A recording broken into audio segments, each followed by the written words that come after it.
আপনারা এই বাইটির কথা শুনুন যে একজন ইসলামিক দলের সদস্যের ভাষা এত নিকৃষ্ট, এত জঘন্য হতে পারে। আমি শুনে অবাক। এই বাইটি কি ধরনের মন্তব্য করতেছে আপনারা নিজেরাই শুনুন। সবাই খালি আমার কাছে মেসেজ দিয়ে খালি একটাই কথাই কইতেছে, ভাই এই দলাল বান্দির ফুতাইন কই আছে। তে ভাই এই দলাল বান্দির ফুতাইন এরকম কোনো কাম নাই, কারণ এইগুলার লগে তো জামাত জড়িত নাই। যে বাংলাদেশে যে অকারেন্স ঘটতাছে, যেভাবে জুলুম নির্যাতন ধর্ষণ বলাৎকার হইতাছে, এগুলার কিছু তো জামাত নাই। এর লাগে এই বান্দির ফুতাইন অনে সুন্দর করে ঘুমাইতাছে, ঠিক আছে।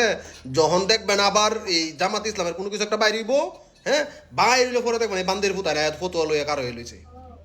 এই যে শিশু দর্শন হইতাছে, শিশু বলাৎকার হইতাছে, এই বান্দির ফুতাইন একবারে চুপ। আর এই যে একটা দেখেন না গাল বেহা, ওই বুড়িয়াটা, এই বুড়াটা জামাতের বিরুদ্ধে আমি জিহাদ করব, যুদ্ধ করব। বান্দির ভূত কথা কইতে রস মুহে ইয়া পরে লুল পরে বান্দির ভূত জামাতের বিরুদ্ধে ইয়া করবা। ওহন তোদের ফতুয়া কই, ফতুয়া মানানির ভূত আইন। এই যে আব্বাসি আছে ফতুয়াবাজ বান্দির ভূত, আর একটা যে রফিক্কা ফতুয়াবাজ, আর একটা যে হেই দুইটা, একটা দুইটা তো চিনে নেই। এই সাইর বান্দির ভূত, 5 বান্দির ভূত মিলাইয়া ফতুয়া দেয় জামাতের বিরুদ্ধে। আর আর ফতুয়া দেশের বিরুদ্ধে, দেশের যে অকারেন্স ঘটে, দেশ অত কিছু ঘটতেছে, এইসব নিয়ে এই এই বাঙ্গির ফুতানের কোনো ফতুয়া নাই। কারণ এগুলাতে তো এরা টেয়া পাইতো না, এরা টেয়া পায় মূলত জামাতের বিরুদ্ধে ফতুয়া দিলে। তে ওহন যে বেশ্যা মহিলা একটা জামাত ইসলাম রে এত কটূক্তি করলো, দাড়ি টুপি নিয়া, মাদ্রাসা নিয়া, হুজুরদেরকে নিয়া, এই শরিয়া আইন নিয়া, এরপরও এদের ঘুম ভাঙে না। কেন ভাঙে না? এনতে তো তারা টেয়া পাইতো না। এর এই বেশ্যা মহিলার বিরুদ্ধে যদি কিছু কয়, তাহলে এই বেশ্যা মহিলারা যে চালাইতাছে, মানে যার উস্কানিতে এই বেশ্যা মহিলা এই ইসলামের পিছনে কথা কইতাছে, হেরা যাইয়া একটা ভাঙ্গি সাঙ্গি ফাড়াই আলো বাইরিয়া। এই মূলত কারণ হইছে এইটা। এই কারণে এই বেশ্যা বেটির পক্ষে এই বান্দির ভুতানের কোনো ফতোয়া নাই। এই বান্দির ভুতানে যত ফতোয়া সব হয়েছে জামাত বিরুদ্ধের ফতোয়া। জামাতের বিরুদ্ধে ফতোয়া দিলে টিয়াফা। মূলত এরারে কামলা রাখছে, ফতোয়া ব্যবসার কামলা রাখছে এরারে, যে এই জামাতের বিরুদ্ধে তোমরা খালি সবসময় ফতুয়া দিবা, তোমরা এই অত পার্সেন্ট আমরা দিয়ে দিব। এটা অতীতেও দেখেছি, বর্তমানে দেখতেছি, ভবিষ্যতেও দেখে। কিন্তু তাদের মুখের মধ্যে এত বড় বড় বুলি বাঙ্গির ফুতাইন, এই ইসলামের এত বড় ক্ষতি করতেছে একটা মহিলা দেশের মধ্যে, তোদের মুখ থেকে কোনো একটা কথা বাইরে না। এতে তো এইটাই বোঝা যায় যে তোদের ফতোয়া একমাত্র জামাত বিরোধী।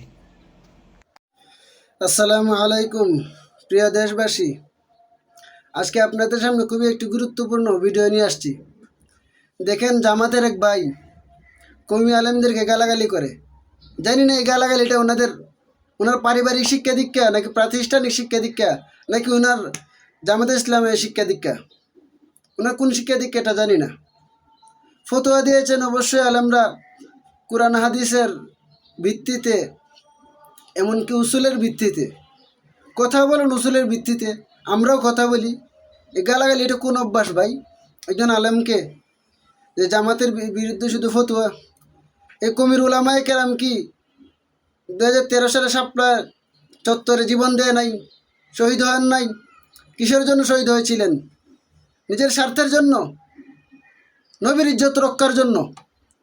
যে এই দেশের মধ্যে 13 দফা দাবি ছিল, এর মধ্যে একটা ছিল যে এই দেশের মধ্যে যদি নবী রাসূলকে নিয়ে, আল্লাহর রাসূলকে নিয়ে কটূক্তি করো, তাহলে তার সর্বোচ্চ ফাঁসি হবে, তার সর্বোচ্চ শাস্তি হবে ফাঁসি। এই ভারত উপমহাদেশে আল্লাহ এবং তার রাসূলকে নিয়ে যে বা যারাই কটূক্তি করেছে, যে বা যারাই মিথ্যা অপবাদ ছড়িয়েছে, ইসলামের বিরুদ্ধে কথা বলেছে, সর্বপ্রথম কওমি উলামায়ে কেরাম এগিয়ে এসেছেন। সিলেটে তসলিমা নাসরিন যখন বুরকা নিয়ে, পর্দা নিয়ে কথা বলেছিল, তখন এই কওমি উলামায়ে কেরাম এদের বিরুদ্ধে রুখে দাঁড়িয়েছিলেন। আজ বলা হচ্ছে যে শুধু আমরা জামাতের বিরুদ্ধে ফতোয়া দিই। ফতোয়া হবে, আপনারা ফতোয়া খণ্ডন করেন। এই গালাগালি এটা কি? এটা কি মানুষের, আপনার কি এটা কি, এটা আপনাদের নীতি নাকি জামাতে ইসলামের? নাকি আপনাদেরকে দলগতভাবে আপনার কোনো শিক্ষা দীক্ষা দেয় না, আপনাকে বলে নাই যে গালাগালি করেন কেন? জামাতের তো আমরা বলছি যে ওনাদের আকিদার মধ্যে সমস্যা। আকিদার মধ্যে কি সমস্যা? ওনারা সাহাবাদেরকে সত্যের মাপকাঠি মানেন না। এখন বলবেন যে সাহাবাদেরকে সত্যের মাপকাঠি, এটা দলিল দেন। শুনেন তাহলে এটা দলিল। সূরা বাকারার মধ্যে আল্লাহ তাআলা বলেন, ওয়া ইযা কিলা লাহুম আমিনু কামা আমানান নাস। আল্লাহ তাআলা বলেন, ওয়া ইযা কিলা লাহুম আমিনু, আল্লাহ তাআলা তাদেরকে বলেন আমিনু, তোমরা ঈমান আনো। কামা আমার নাস ওই সকল লোকদের মতো, ওই সকল লোকদের মতো তারা কারা বুঝাচ্ছেন? কোরআন যে সময় নাজিল হয়েছিল ওই সময় কারা ছিল ইমানদার? একমাত্র সাহাবায়ে কেরাম ছিলেন ইমানদার। তাহলে দেখেন, ইমান আনতে হলে সাহাবায়ে কেরামদের মতো ইমান আনতে হবে। আল্লাহ তাআলার আদেশ, আল্লাহ তাআলা সূরা বাইনার মধ্যে বলেন রাদিয়াল্লাহু আনহুম ওয়া রাদু আন, যে আমিও তাদের প্রতি সন্তুষ্ট আছি, তারাও আমার প্রতি সন্তুষ্ট আছে। এখন আল্লাহর রাসূল বলেন আসহাবি কান নুজুম, আমার সাহাবারা কেরাম তারা কারণ নেই, ফাবিআইয়িহিম ইক্তাদাইতুম, যে কেউ তাদের যে কারো অনুসরণ করবে, ইহতাদাইতুম, হেদায়েত পেয়ে যাবে। তাহলে বলুন, জামাতের বাইরে যে জামাত ইসলামের বাইরে যে সাহাবায়ে কেরাম সত্যের মাপকাঠি মানে না, আল্লাহ রাসূল বলেন যে কাউকে অনুসরণ করলে, তাহলে ওনারা মুআবিয়া রাদিয়াল্লাহু তাআলা সম্পর্কে সমালোচনা করে যে মওদুদি রাহিমাহুল্লাহ, উনি কঠোর সমালোচনা করেছেন মুআবিয়া রাদিয়াল্লাহু তাআলা আনহু সম্পর্কে, উসমান গনি রাদিয়াল্লাহু তাআলা আনহু সম্পর্কে। জামাত ইসলামের অনেক বাইরে বলে যে সিফিন যুদ্ধে নাকি সাহাবায়ে কেরাম হযরত আয়েশা রাদিয়াল্লাহু আনহা এবং হযরত আলী রাদিয়াল্লাহু তাআলা আনহু যুদ্ধ করার কারণে অনেক সাহাবায়ে কেরাম শহীদ হয়েছেন, কিন্তু ওনারা মূল ইতিহাস জানেন না। ভাই বলবো, আপনারা মূল ইতিহাস জানেন? আয়েশা রাদিয়াল্লাহু তাআলা আনহা এবং হযরত আলী রাদিয়াল্লাহু তাআলা যুদ্ধ করতে চান নাই, সন্ধি করতে চেয়েছিলেন। ওনাদের মধ্যে প্রথমে একটা ভুল বুঝাবুঝি হয়েছিল, পরে ওনারা বললেন যে আমরা সন্ধি করব। এরপরে যখন সন্ধ্যার সময় দেখা গেল, মুনাফিকরা দেখলো যে যুদ্ধটা ওরা বাদিয়ে দিতে চাইছিল, ওইটা আর সম্ভব না। তখন রাত্রেবেলা ওরা পরামর্শ করলো যে কি করা যায়। তখন বললো আমরা দুই দল দুই দিকে পৃথক হয়ে যাই। তোমরা আয়েশা রাদিয়াল্লাহু তাআলা আনহা দল থেকে ঢিল মারবে বা পাথর মারবে, তখন আমরা আলী রাদিয়াল্লাহু তাআলা আনহুকে বলবো দেখছেন যে আয়েশা রাদিয়াল্লাহু তাআলা আনহা সন্ধির কথা বলে আমাদেরকে ঢিল মারতেছে। তখন এইভাবে যুদ্ধটা লেগেছিল, পরবর্তীতে এটার সমাধান হয়েছিল। ওনারা ইতিহাস জানে না, ওনারা শুধু ওনাদের দলের মানুষের কথাই শুনে আর বলে আমরা মুরব্বী খানা। আরে ভাই, আমরা মুরব্বী কাদের বলি? যারা কোরআন হাদিস সম্পর্কে বেশি জানে তাদেরকে মুরব্বী বলি। আমরা আকাবির কাদের বলি? শুধু আমাদের দেওবন্দি উলামায়ে কেরামদের আমরা আকাবির বলি না, আমরা সাহাবীদেরকে আকাবির বলি, আমরা তাবেঈনদেরকে আকাবির বলি, আমরা ইমাম আবু হানিফাকে। আর এখন একটা কথা বলি ভাই, এই গালাগালিয়া ভাই, এটা ইসলামে আছে? কোরআন হাদিসে আছে? আপনি যে গালাগালি করতেছেন, ওনারা ফতোয়া দিছে, আপনারও কোরআন হাদিসের মাধ্যমে, ফতোয়ার উসুলের মাধ্যমে উত্তর দেন, সুন্দরভাবে কথা বলেন। আরেক ভাই তো আছেন মুফতি শরীফ বিন আহমদ সাহেব, উনি তো মানে এমনভাবে দলিল দেন, মানে ওনার দলিল তো মিলে না। যেমন উনি একটা কথাতে বলছেন যে এই উনি নাকি জামাতের আমির সাহেব নাকি এই আল্লাহ রসুলের সুন্নত আদায় করেছেন, অনেকের পিছন যে জড়াই ধরেন। কথা ঠিক আছে, মানলাম যে আল্লাহ রসুল এক গ্রাম্য লোককে, বেদুইনকে জড়িয়ে ধরেছিলেন, কিন্তু ভাই কোনো কাফিরের সাথে তো আল্লাহ রসুল এই সুন্নত আদায় হবে না। আপনারা উসুলের ভিত্তিতে কথা, কোরআন হাদিসের ভিত্তিতে কথা বলেন, এই গালাগালি গেলে এটাই আপনাদের নীতি। আর আপনাদের এই যে বুড়িয়া খাটাস এই সেই, মানে তো নিকৃষ্ট ভাষা কথা বলেন ভাই, এটা কি ভাই? আল্লাহ তাআলা তো কোরআন নিষেধ করেছেন যে মানুষের হিংসা করে না করা। আপনারা বলবেন আপনারা তো হিংসা করতেছেন। ভাই, হিংসা না, আমাদের কথা হচ্ছে জামাত ইসলাম যদি এখনও সাহাবায়ে কেরামদেরকে সত্যের মাপকাঠি মানে এবং সমালোচনা না করে ফিরে আসে মওদুদিবাদ থেকে, মওদুদির যে ভুল ভ্রান্ত যে কথাগুলো থেকে ফিরে আসে, তাহলে আমরা ইনশাআল্লাহ সাধুবাদ জানাবো, আমরা বিরোধিতা করব না। আমাদের বিরোধিতা একটাই কারণে, আমাদের সাহাবায়ে কেরামদেরকে আমরা ভালোবাসি, নবীকে ভালোবাসি। আল্লাহর রাসূল বলেন যে আমাকে অনুসরণ করো এবং আমার সাহাবায়ে কেরামদেরকে অনুসরণ করো। আল্লাহর রাসূল হাদিসের মধ্যে বলেছেন, আল্লাহ রসুল বলেন যে এই আসহাবিকান নুজুম, আগে যে হাদিসটা বললাম যে আমার আসহাবিকান নুজুম, বহু বচন ব্যবহার করেছেন, যে আমার সাহাবারা তারা কারণ নেই, ফাবিআইয়িহিম ইক্তাদাইতুম, তাদের যে কারো অনুসরণ করবে, ওই তাদাইতুম, সে হেদায়েত পেয়ে যাবে, আল্লাহর রাসূল বলেন। আর মুআবিয়া রাদিয়াল্লাহু তাআলা আনহু সম্পর্কে তো হাদিস আছেই, আর উনি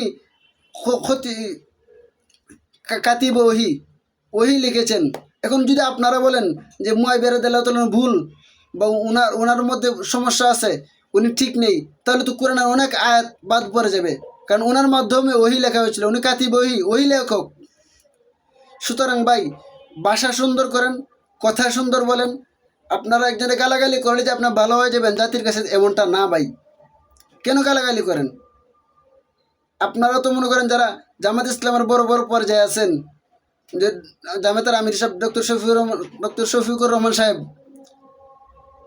এই ডাক্তার শহীদুল ইসলাম সাহেব, এই আরও আছেন যে মুফতি আমির হামজা, ওনাদের মতো কথা বলেন, কথাটা একটু শালীনতার ভিতরে রাখেন। ওনারও তো অনেক সময় শালীনতার ভিতরে থাকেন না। আল্লাহ তাআলা আপনাকে, আমাকে এবং আপনাদেরকে, আমাদেরকে, পুরা পৃথিবীর সবাইকে সঠিক ইসলাম বুঝে আমল করার তৌফিক দান করুন। আর দেখেন যে আমাদের সিলেট সুনামগঞ্জ জেলার তাহিরপুর থানার গারঘাটি এক গ্রামের এক হিন্দু রাসূলের বিরুদ্ধে কটূক্তি করেছে। কই আপনাদের তো দেখলাম না কোনো প্রতিবাদ করতে। আপনাদের তো অনেক সময় কোনো নাস্তিকের বিরুদ্ধে কোনো প্রতিবাদ করতে দেখা যায় না। শুধু বলেন। আর যে আপনারা যে কথা দিয়েছিলেন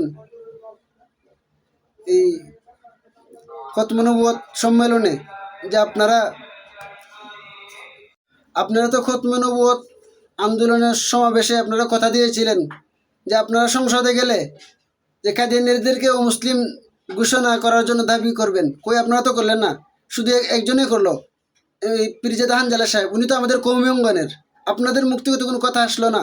আর যখন উনি দাবিদার জানাচ্ছিলেন যে এই বাংলাদেশে কাদিয়ানীদেরকে কাফের ঘোষণা করার জন্য এবং আল্লাহর রাসূল এবং আল্লাহর বিরুদ্ধে কটূক্তিকারীদেরকে সর্বোচ্চ শাস্তি দাবি, আপনারা ফাঁসির রায়, এটার জন্য যখন উনি দাবি করেছিলেন, তখন তো আপনারা কথা বলেন নাই, তখন তো আপনারা তাপ পড়ান নাই, তখন তো টেবিলের মধ্যে কেউ হাত দেন নাই, সবাই চুপ করেছিলেন।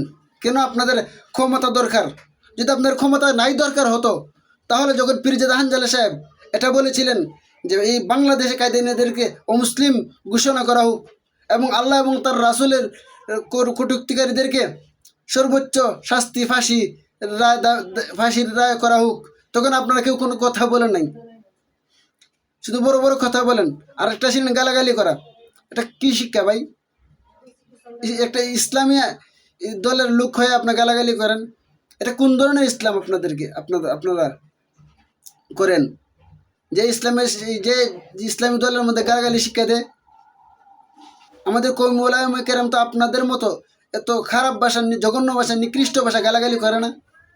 আল্লাহ তাআলা আমাদেরকে সঠিক বুঝদান করুন এবং এই ভ্রান্ত চিন্তাধারা থেকে, ভুল চিন্তাধারা থেকে ফিরে আসার তৌফিক দান করুন। ভাই, আমি আপনার শত্রু না, আমি একজন আপনার হিতাকাঙ্ক্ষী হিসেবে বলছি। এগুলা বাদ দেন, এই গালাগালি করে কোনো লাভ নেই। কোনো লাভ আছে? আপনি কি বুঝাইতে চান যে কওমি উলামায়ে কেরাম খারাপ, আপনারা ভালো? তাহলে ভালো হলে ভালো পরিচয় দেন। আপনারা যে খতম নবুয়ত সম্মেলনে যেটা আপনারা প্রতিশ্রুতি দিয়েছিলেন যে আপনারা ক্ষমতা গেলে এটা করবেন, ক্ষমতা না বললেন যে আপনাদের বিরোধী সরকার আছে, কিন্তু আপনারা তো দাবিটা পর্যন্ত জানান নাই। এখন বলছে আপনারা আমাদের বিরুদ্ধে ফতোয়া দিয়েছিলেন, কিন্তু আপনারা তো কথা দিয়েছিলেন, ওয়াদা দিয়েছিলেন। আপনারা ওয়াদা দিয়ে যদি ওয়াদা না রাখতে পারেন, তাহলে তো এটা মুনাফিক। ওয়াদা যে না রাখে সে তো মুনাফিক। তাহলে মুনাফিকিতে এখনো আপনারা কি মুনাফিকের জায়গায় বহাল থাকবেন, ঠিক থাকবেন? আপনাদেরকে আল্লাহ তাআলা সঠিক বুঝদান করুন এবং হিংসা বিদ্বেষ আমাদের অন্তর থেকে আল্লাহ তাআলা দূর করে দিন। আমিন।